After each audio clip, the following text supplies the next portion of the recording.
Hey amigos, Isaac Ramírez de GadgetDominicana.com. Continuamos en este evento de Claro Tech y estamos con una persona que, aparte de tuitero, ¿cuál es tu palabra favorita, Fernando? Aplatanamiento. Está siendo aplatanado en República Dominicana. Con él vamos a hablar un poco de transformación digital, pero de la educación. Y yo creo que quiero que tú me digas algo muy sencillo. Te la voy a poner bien difícil. Dime tú cuáles son las 5 claves para empezar a modelar nuestra educación hacia un entorno completamente digital. Bueno, definitivamente no hay una... Primero, ¿cómo te están tratando en República Dominicana? Bueno, yo estoy feliz. Mi proceso de aplatanamiento empezó antes inclusive de que conociera la palabra, así que yo voy full ahí, me voy a hacer costeño en cualquier momento. Qué bueno. Así que muy contento de estar acá. Mira, yo creo que la educación está empezando un proceso único en la historia de la humanidad, donde la capacidad de cómputo empieza a superar la imaginación humana.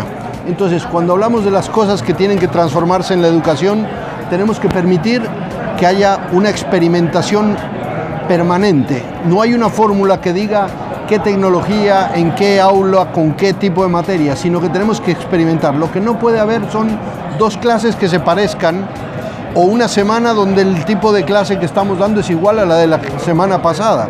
Entonces necesitamos docentes que se atrevan, necesitamos estudiantes que tomen el control de su aprendizaje y necesitamos hacer una educación que empieza desde donde está el estudiante. Creo que hoy un docente deja de ser el dueño del contenido, entonces el docente se tiene que convertir en un curador. Imagina un docente que se parece al que cura un museo, que no es el dueño de las obras. Entonces, ¿qué hace el curador de un museo? Plantea una experiencia, conoce suficiente de los contenidos, pero él no es el que más sabe de los contenidos, y te plantea una ruta para que tú te enganches en ese museo y te quede una experiencia memorable. Ese es exactamente el rol del docente, pero eso no significa que el estudiante no tiene una responsabilidad, porque el estudiante tiene que pasar por esa ruta, claro, tiene que decidir en dónde se engancha, tiene que profundizar, investigar, hablar con otros. Entonces, imaginemos que hoy la educación se empieza a parecer a un paseo por un museo, se aprende sin fronteras, en cualquier momento, en cualquier lugar, usando la tecnología para enriquecer, para conectar. Entonces, vamos a tener que enseñar cosas que no se han enseñado antes. ¿Cómo te relacionas tú con un robot? No hay. ¿Cuál ha sido tu Nunca me lo enseñaron. ¿Cuál ha sido tu conversación con un aparato de inteligencia artificial?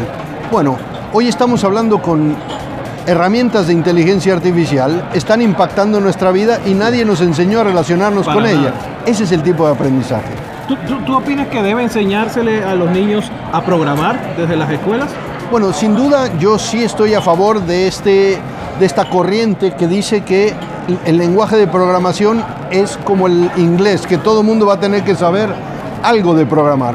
¿Por qué? Porque tenemos que ser capaces de entender el lenguaje de las máquinas. Entonces sí, estoy muy a favor del movimiento STEM, ciencias, tecnología, ingeniería, matemáticas, pero estoy también a favor de agregarle la A para poner el arte en STEM, y también estoy a favor de la educación emocional, porque nos cambia mucho cómo nos vamos a hacer más humanos en este mundo de tecnología. Entonces creo que estamos frente a una oportunidad única donde podemos acceder por primera vez en la historia de la humanidad a todo el talento disponible.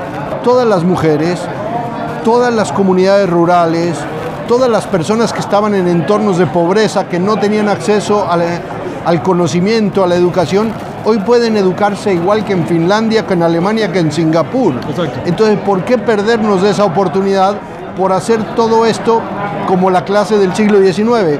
Entonces es como nos metíamos a la clase del siglo XIX y salíamos a trabajar al siglo XXI, no empata. Para esas personas que nos están escuchando ahora, que son profesores de 20, 30 años, por ejemplo, tu caso, tienes más de 20 años enseñando, ¿qué claves tú le das a ellos para que empiecen a engrampar con ese jovencito que está pegado todo el tiempo a un celular, que se sabe las respuestas antes de que el profesor, porque las googlea? ¿Qué hay que hacer con ellos? ¿Qué tú le dirías? ¿Cuál es el consejo? Para mí, y esto ha sido una experiencia personal, hay que atreverse. Hay que reconocer que nunca vamos a saber más de tecnología que que las nuevas generaciones.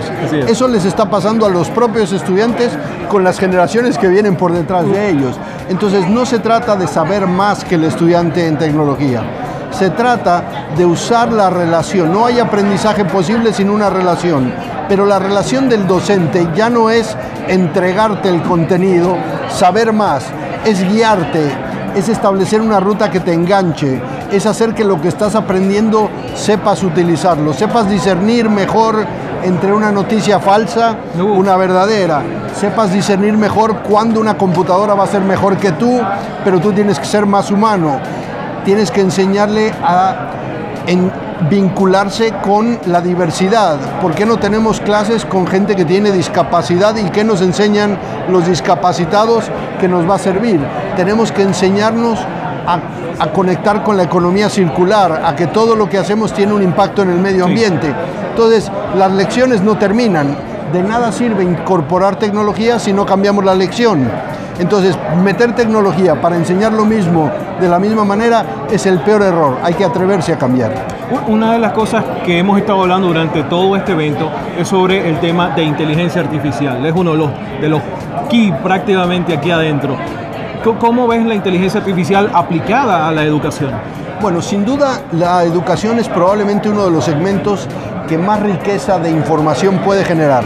Imagina tú una tecnología que sabe el comportamiento de los estudiantes, que sabe la forma en la que reaccionan ante un estímulo, que sabe cómo se desempeñan entre ellos. Wow. La inteligencia artificial nos va a permitir adecuar nuestra intervención docente de una manera que no lo habíamos hecho antes.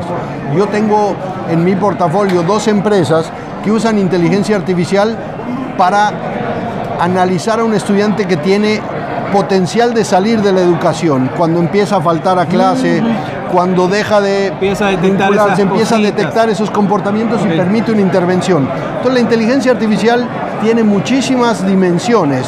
Uno puede decir, una máquina de inteligencia artificial desarrolla al día 1000 a 1500 habilidades nuevas. Una persona no genera, ni siquiera en un año escolar, 1500 habilidades nuevas.